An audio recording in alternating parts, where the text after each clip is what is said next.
আপনি কি কখনো এমন রাস্তা দেখেছেন যা পানি খেয়ে ফেলতে পারে? এটা কোনো এআই ট্রিক নয়, এটা বাস্তব এক কৌশল।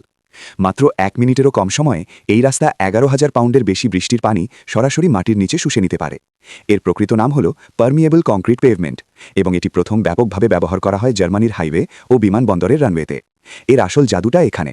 পানি একদমই রাস্তার ওপর জমে থাকে না। সাধারণ অ্যাসফল্টের ভেতরে মাত্র ৩ থেকে ৫% ফাঁকা জায়গা থাকে, কিন্তু এই বিশেষ কংক্রিটের ছিদ্রতা পোরোসিটি থাকে ১৫ থেকে ২৫%। এর মানে পুরো রাস্তাটাই যেন একটি বিশাল ড্রেনেজ স্পঞ্জ। এই পেভমেন্টটি সম্পূর্ণ শক্ত নয়, এটি তৈরি করা হয় ভাঙা গ্রানাইট পাথর দিয়ে, যা একটি শক্ত কাঠামো তৈরি করে, কিন্তু পাথরের ফাঁকে ফাঁকে থাকে লক্ষ লক্ষ ক্ষুদ্র পথ, মাইক্রো চ্যানেল।